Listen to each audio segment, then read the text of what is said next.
Gulf മേഖലയിലെ രാഷ്ട്രങ്ങളുമായുള്ള ഉഭയകക്ഷി ബന്ധം മെച്ചപ്പെടുത്തുന്നതിന്റെ ഭാഗമായി പ്രതിരോധ മന്ത്രി മനോഹർ പരീക്കർ ഗൾഫ് സന്ദർശനം നടത്തും. കഴിഞ്ഞ വർഷം നരേന്ദ്രമോദി UAE സന്ദർശന വേളയിൽ അബുദാബി കിരീടാവകാശിയും UAE സായുധസേന ഉപമേധാവിയുമായ general Sheikh Mohammed bin Zayed al നഹ്യാനുമായി കൂടിക്കാഴ്ച നടത്തിയിരുന്നു. പ്രധാനമന്ത്രിയുടെ സന്ദർശനത്തിന്റെ തുടർ നടപടികളുടെ ഭാഗമായാണ് പ്രതിരോധ മന്ത്രി UAE സന്ദർശിക്കുന്നത്. സന്ദർശന ദിവസം തീരുമാനിച്ചിട്ടില്ലെന്നും നടപടികൾ പുരോഗമിക്കുന്നതായും ഇന്ത്യൻ സ്ഥാനപതി TP സീതാറാം വ്യക്തമാക്കി. കുവൈറ്റിലെ തിരുവനന്തപുരം ജില്ലാ നിവാസികളുടെ കൂട്ടായ്മയായ ടെക്സാസ് കുവൈറ്റിന്റെ നേതൃത്വത്തിൽ അനന്തോത്സവം 2016 എന്ന പേരിൽ സാംസ്കാരിക സന്ധ്യ ഒരുക്കുന്നു. മറ്റന്നാൾ അബ്ബാസിയയിലെ മറീന ഹാളിലാണ് പരിപാടി. വൈകിട്ട് 6 മണിക്ക് ആരംഭിക്കുന്ന പൊതുസമ്മേളനം വർക്കല കഹാർ ഉദ്ഘാടനം ചെയ്യും.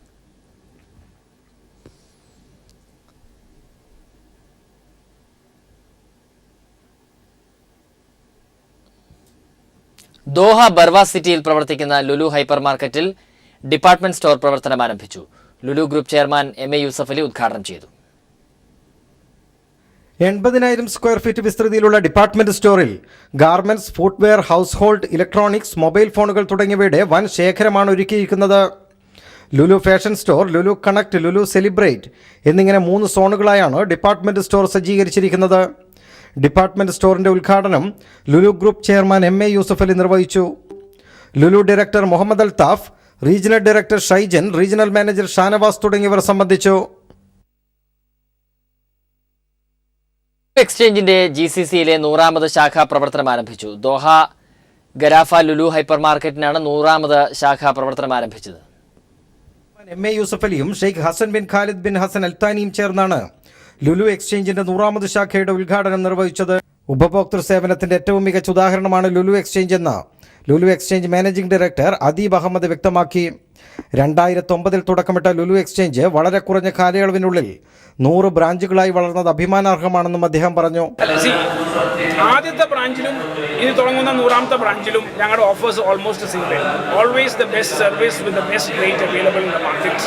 ആൻഡ് ദാറ്റ് ടു ഞങ്ങൾ ഏതൊരു ബ്രാഞ്ചിൽ പോയാലും ശരി, അതൊരു റിമോട്ട് ലൊക്കേഷൻ ആണെങ്കിലും ഒരു സിറ്റി ലൊക്കേഷൻ ആണെങ്കിലും ശരി, rates are always constant and we always maintain that consistency. Thank you very much. Lulu director Muhammad Althaf, Doha bank CEO R Seetharaman, Lulu regional director Shaijan, regional manager Shanavas, Lulu exchange manager Arshad Hamsa തുടങ്ങിയവർ സംബന്ധിച്ചു. പെരുമ്പാവൂരിൽ അതിക്രൂരമായി കൊല ചെയ്യപ്പെട്ട നിയമ വിദ്യാർത്ഥിനി ജിഷയുടെ കൊലപാതകയെയും രക്ഷപ്പെടാൻ പഴുതുകൾ നൽകിയവരെയും നിയമത്തിന് മുന്നിൽ കൊണ്ടുവന്ന് അർഹമായ ശിക്ഷ നൽകണമെന്നും ഭാവിയിൽ ഇത്തരം സംഭവങ്ങൾ ആവർത്തിക്കാതിരിക്കാൻ സമൂഹത്തെ ജാഗ്രതത്താക്കണമെന്നും കേരള ആർട്ട് ലവേഴ്സ് അസോസിയേഷൻ ആവശ്യപ്പെട്ടു. സാൽമിയ മേഖലാ കമ്മിറ്റിയുടെ നേതൃത്വത്തിൽ റെഡ് ഫ്ലെയിം ഓഡിറ്റോറിയത്തിൽ നടന്ന ചടങ്ങിൽ ദിലീപ് നടേരി അധ്യക്ഷനായി. കലാപ്രസിഡന്റ് R നാഗനാഥൻ ഉദ്ഘാടനം ചെയ്തു.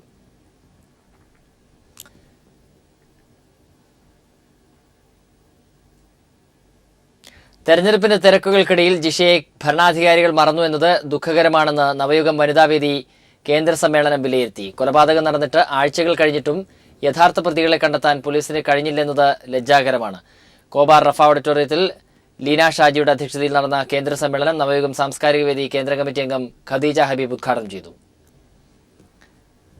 ഇന്ത്യ ഫ്രട്ടേണിറ്റി ഫോറം അൽഖോബാർ ഘടകം സംഘടിപ്പിക്കുന്ന G-Pass fraternity soccer cup junior 2016 ആവേശോജ്വല തുടക്കം. അൽഖോബാർ അൽ ഗൊസൈബി സ്റ്റേഡിയത്തിൽ നടന്ന tournament Indian school chairman doctor Abdul Salam kick off ചെയ്തു. ആദ്യ മത്സരത്തിൽ Roma Castor Toyota 3-2 Dammam soccer അക്കാദമിയെ പരാജയപ്പെടുത്തി. വെസ്കോസ മലയാളി അസോസിയേഷന്റെ 1ാമത് ക്രിക്കറ്റ് ടൂർണമെന്റിൽ ഖത്തീഫ് സ്ട്രൈക്കേഴ്സ് വിജയികളായി. ദമാം VVS ഗ്രൗണ്ടിൽ 16 ടീമുകൾ പങ്കെടുത്ത ടൂർണമെന്റിന്റെ ഫൈനലിൽ ഖത്തീഫ് സ്ട്രൈക്കേഴ്സ് 21 റൺസിനാണ് കേരള ആർട്സ് ആൻഡ് സ്പോർട്സ് 11 പരാജയപ്പെടുത്തിയത്. നിയമസഭാ തെരഞ്ഞെടുപ്പിന്റെ വോട്ടെണ്ണൽ നാളെ രാവിലെ 8-ന് ആരംഭിക്കും. ആദ്യ ഫലസൂചനകൾ 8:30 അറിവാകും. 140 മണ്ഡലങ്ങളിലായി 80 വോട്ടെണ്ണൽ കേന്ദ്രങ്ങളാണ് സജ്ജീകരിച്ചിരിക്കുന്നത്. കൂട്ടലുകൾക്കും കിഴിക്കലുകൾക്കും വിരാമമിട്ട് രാജ്യം ആകാംക്ഷയോടെ ഉറ്റുനോക്കുന്ന ഫലപ്രഖ്യാപനം നാളെ 9 മണിയോടെ കേരളം ഇടത്തേക്കോ വലത്തേക്കോ എന്നത് വ്യക്തമാകും. സംസ്ഥാനത്തെ 140 നിയോജക മണ്ഡലങ്ങളുടെയും വോട്ടെണ്ണൽ ഒരേ സമയം നടക്കും.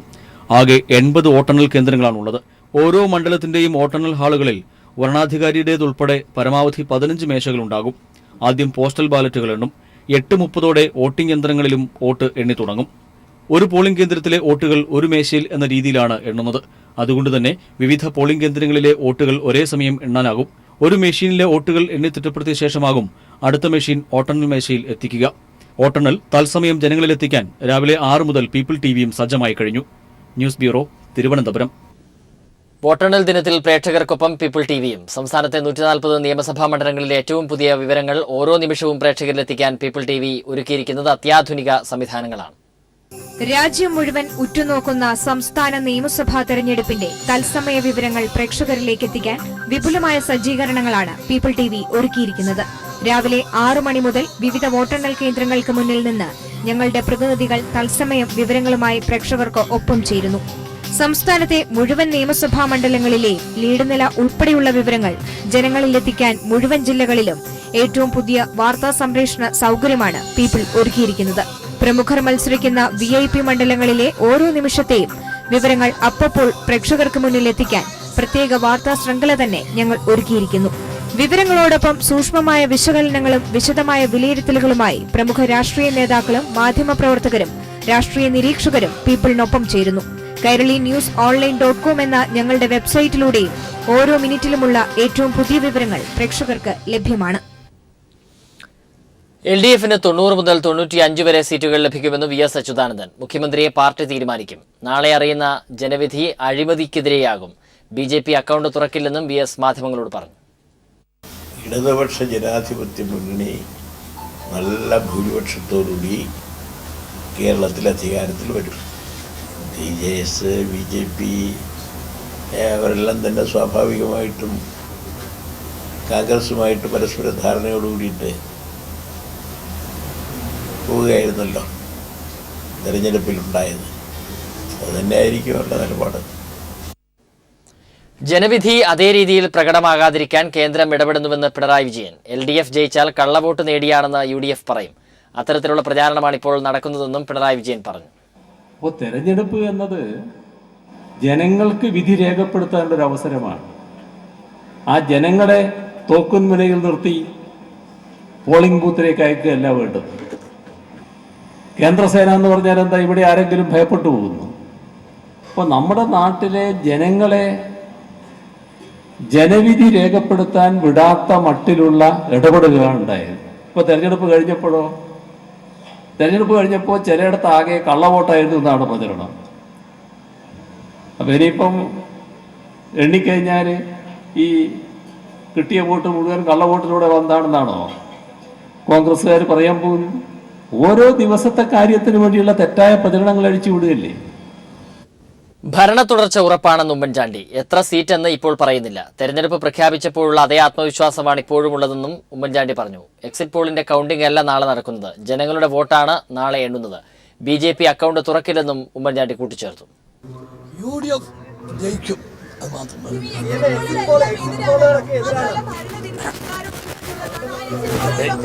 എക്സിറ്റ് പോളിന്റെ കൗണ്ടിംഗ് അല്ല നാളെ നടക്കുന്നത്. ജനങ്ങൾ വോട്ട് ചെയ്ത മെഷീൻ വെച്ചിട്ടാണ് നാളെ കൗണ്ടിംഗ് നടക്കുന്നത്. ആ കൗണ്ടിങ്ങിൽ UDF ജയിക്കും. UDFന്റെ ഭരണ തുടർച്ച ഉറപ്പ്. VS അച്യുതാനന്ദനും ഭാര്യയും വോട്ട് ചെയ്തപ്പോൾ G സുധാകരൻ എത്തിനോക്കിയെന്ന വാദം തെറ്റെന്നതിന് ദൃശ്യങ്ങൾ തെളിവ്. ബീപ് ശബ്ദം കേൾക്കുമ്പോൾ സുധാകരൻ വോട്ടിംഗ് യന്ത്രത്തിനടുത്തു നിന്ന് മാറി നിൽക്കുന്ന ദൃശ്യങ്ങൾ പീപ്പിളിന് ലഭിച്ചു.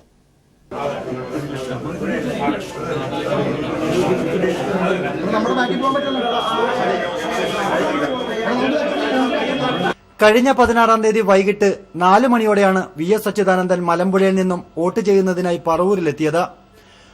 പോളിംഗ് സ്റ്റേഷനിലെത്തിയ VS വോട്ട് ചെയ്യാൻ ശ്രമിക്കുന്നതിനിടയിൽ വോട്ടിംഗ് മെഷീൻ പ്രവർത്തിച്ചിരുന്നില്ല.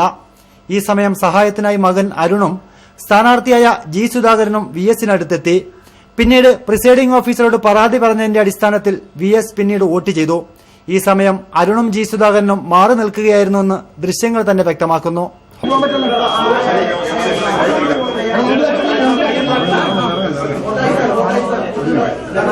VSന്റെ ഭാര്യ വോട്ട് ചെയ്യാൻ വന്നപ്പോഴും ഇതുതന്നെയാണ് സംഭവിച്ചത്.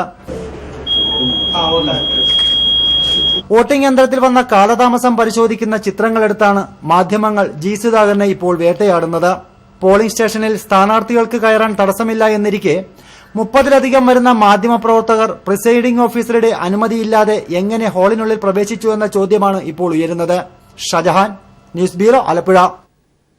വി എസ് അച്യുതാനന്ദൻ വോട്ട് ചെയ്യുന്നതിനിടെ നോക്കിയെന്ന പരാതിയിൽ ജി സുധാകരനെതിരെ കേസെടുത്തതിൽ പ്രതിഷേധിച്ച് CPIM പ്രവർത്തകർ ആലപ്പുഴയിൽ പ്രകടനം നടത്തി. ആഭ്യന്തരമന്ത്രി രമേശ് ചെന്നിത്തലയുടെയും അമ്പലപ്പുഴയിലെ UDF സ്ഥാനാർത്ഥി ഷെയ്ഖ് പി ഹാരിസിന്റെയും കോലം പ്രവർത്തകർ കത്തിച്ചു. ഉദ്വേഗത്തിന്റെയും കൂട്ടിക്കിഴിക്കലിന്റെയും ഒരു ദിനം പിന്നിടുമ്പോൾ തലസ്ഥാന ജില്ലയിൽ എല്ലാ മുന്നണികളും ശുഭപ്രതീക്ഷയിലാണ്. പോളിംഗ് ശതമാനത്തിൽ കഴിഞ്ഞ നിയമസഭാ തെരഞ്ഞെടുപ്പിനേക്കാൾ 4% വർധനവാണ് തലസ്ഥാന ജില്ലയിലുണ്ടായത്. ഈ അധിക വർധന തങ്ങളെ തുണയ്ക്കുമെന്നും 3 പ്രധാന മുന്നണികളും കരുതുന്നു. വോട്ട് മെഷീനിലായതിനു ശേഷം കൂട്ടലിന്റെയും കിഴിക്കലിന്റെയും ഒരു നീണ്ട പകൽ അസ്തമിച്ചു. രാഷ്ട്രീയ ഗുണിതത്തിന്റെ രസക്കൂട്ടുകൾ ചേരുംപടി ചേർന്നോ എന്ന ആശങ്ക മുന്നണികൾക്കും സ്ഥാനാർത്ഥികൾക്കും ഒരേപോലെയുണ്ട്. ഗുണിച്ചും ഹരിച്ചും വട്ടമെത്തിക്കാനുള്ള പെടാപ്പാടിലാണ് രാഷ്ട്രീയ കക്ഷികൾ.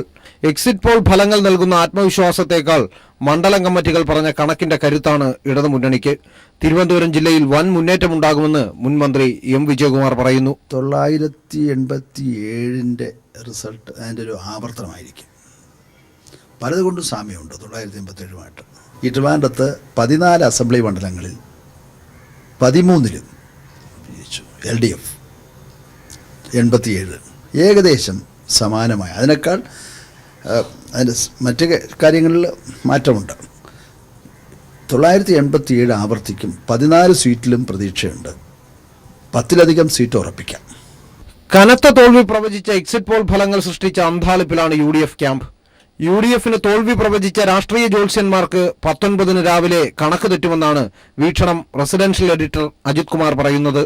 14-ൽ നമ്മുടെ ചില സർവേകളൊക്കെ കേവലം 2 സീറ്റുകളാണ് UDFനായിട്ട് കനിഞ്ഞ് അനുഭവിച്ചു തന്നിരിക്കുന്നത്. അത് ശരിയായിരിക്കില്ല എന്നുള്ളത് നമുക്ക് 19-ാം തീയതി കൃത്യമായിട്ട് മനസ്സിലാക്കാൻ പറ്റും. അതിൻ്റെയൊക്കെ അടിസ്ഥാനം എന്താണെന്ന് മനസ്സിലാകും. അങ്ങനെയുള്ള വലിയൊരു പരിക്ക് തിരുവനന്തപുരം ജില്ലയിൽ കോൺഗ്രസിനോ UDFനോ ഉണ്ടാകില്ല. ഇരു മുന്നണികളുടെയും കണക്ക് തെറ്റിക്കാൻ കഴിയാവുന്നവരാണ് തങ്ങളെന്ന കാര്യത്തിൽ BJP സംസ്ഥാന അധ്യക്ഷന് രണ്ടഭിപ്രായമില്ല. താമര വിരിയുക തന്നെ ചെയ്യുമെന്ന് കുമ്മനം തറപ്പിച്ചു പറയുന്നു.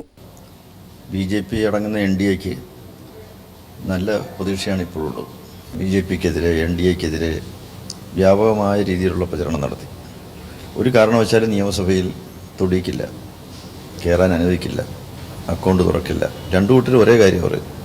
അപ്പം 2 കൂട്ടരും കൂടെ ഒരേ ആളിനെ കൊത്തിക്കീറി വലിക്കുന്നത് അതിൻ്റെ ഉദ്ദേശം എന്താണെന്ന് വെച്ചാൽ 2 കൂട്ടരും കൂടെ തീരുമാനിച്ചിരിക്കുകയാണ് BJP തോൽപ്പിക്കുക.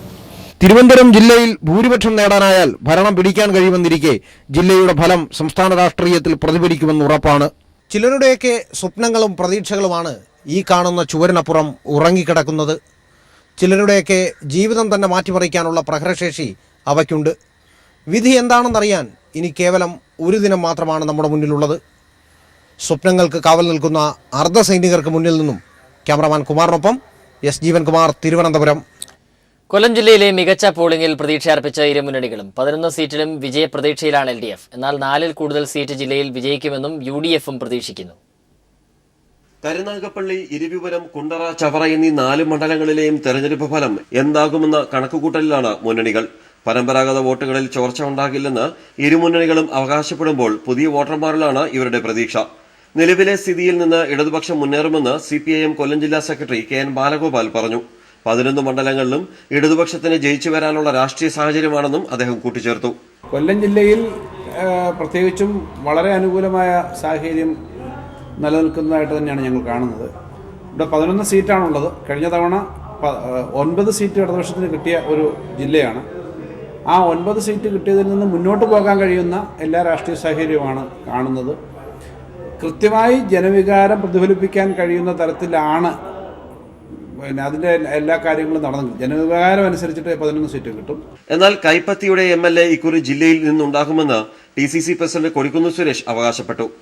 ഞങ്ങൾക്ക് ബഹുഭൂരിപക്ഷ സീറ്റുകളിലും വിജയപ്രതീക്ഷയുണ്ട്. അതിന് കാരണം സ്ഥാനാർത്ഥികളുടെ മികവ് ഒരു പ്രധാനപ്പെട്ട കാരണമാണ്. മാത്രമല്ല UDFിൽ അനൈക്യമൊന്നും ഉണ്ടായിരുന്നില്ല, ഐക്യത്തോടു കൂടിയുള്ള പ്രവർത്തനമായിരുന്നു. എന്തായാലും ഞങ്ങൾ ഇത്തവണ ഭൂരിപക്ഷ സീറ്റുകളിൽ ജില്ലയിൽ ജയിക്കുമെന്നുള്ളതാണ്. കൊട്ടാരക്കര, പനലൂർ, കുന്നത്തൂർ എന്നീ LDF മണ്ഡലങ്ങളിൽ ശക്തമായ മത്സരം കാഴ്ചവെക്കാനായെന്ന് UDF പറയുന്നു. ചാത്തന്നൂർ മണ്ഡലത്തിൽ മുന്നേറ്റമുണ്ടാക്കാനാവുമെന്ന പ്രതീക്ഷയിലാണ് BJP. ന്യൂസ് ബ്യൂറോ, കൊല്ലം. ആറന്മുള മണ്ഡലത്തിൽ UDF സ്ഥാനാർത്ഥി ശിവദാസൻ നായർക്ക് വേണ്ടി കള്ള പോസ്റ്റൽ വോട്ട് രേഖപ്പെടുത്താൻ ശ്രമം. വാണിജ്യ നികുതി ഓഫീസിലിരുന്ന് വോട്ട് ചെയ്തവരെ LDF പ്രവർത്തകർ പിടികൂടി. ബാലറ്റുകളിൽ വോട്ട് രേഖപ്പെടുത്തുന്നതിന് ഇടയായിരുന്നു LDF പ്രവർത്തകർ പിടികൂടിയത്. സംഭവത്തിൽ ഒരാളെ പോലീസ് അറസ്റ്റ് ചെയ്തു. പത്തനംതിട്ട വാണിജ്യ നികുതി ഡെപ്യൂട്ടി കമ്മീഷണറുടെ കാര്യാലയത്തിലെ മാനേജർ അബ്ദുൾ ഹാരിസ് ശിവദാസൻ നായർക്ക് അനുകൂലമായി പോസ്റ്റൽ ബാലറ്റിൽ വോട്ട് രേഖപ്പെടുത്തിയെന്നാണ് പരാതി. കോൺഗ്രസ് അനുകൂല സംഘടനയുടെ ജില്ലാ നേതാവ് കൂടിയായ ഇദ്ദേഹം 36 പോസ്റ്റൽ ബാലറ്റുകൾ ശിവദാസൻ നായർക്ക് അനുകൂലമായി വോട്ട് ചെയ്തു. അബ്ദുൾ ഹാരിസ് തന്റെ ഓഫീസിനകത്ത് നിന്നും ശിവദാസൻ നായർക്ക് അനുകൂലമായി വോട്ട് ചെയ്യുന്നത് കണ്ടതിന് പിന്നാലെ LDF നേതാക്കളും പ്രവർത്തകരും ഓഫീസിന് മുന്നിൽ കുത്തിയിരിപ്പ് സമരവും ആരംഭിച്ചു. അബ്ദുൾ ഹാരിസിനെ അറസ്റ്റ് ചെയ്യണമെന്നും ഇവർ ആവശ്യപ്പെട്ടു. കുറെ വോട്ടുകൾ ആ മേശപ്പുറത്ത് ഒരു സ്ഥാനാർത്ഥിക്ക് വ്യക്തമായി ചെയ്ത വോട്ടുകൾ ആ മേശപ്പുറത്ത് നിരത്തിയിട്ടിരിക്കുകയാണ്. പോലീസിന് പരാതി കൊടുക്കുന്നുണ്ട്. പോലീസ് ഇപ്പൊ ചർച്ച ചെയ്യാൻ വേണ്ടിയിട്ട് ഇവിടെ നടക്കുകയാണ്. പോലീസിന്റെ ചർച്ചയൊന്നും ഞങ്ങൾക്ക് ആവശ്യമില്ല. നിയമപരമായി നടപടി സ്വീകരിച്ചാൽ മതി. നിയമപരമായ നടപടി സ്വീകരിക്കണം. അതിനിടെ DCC പ്രസിഡന്റ് മോഹൻ രാജ അബ്ദുൾ ഹാരിസിനെ രക്ഷപ്പെടുത്താൻ നോക്കിയത് ചെറിയ സംഘർഷത്തിനിടയാക്കി.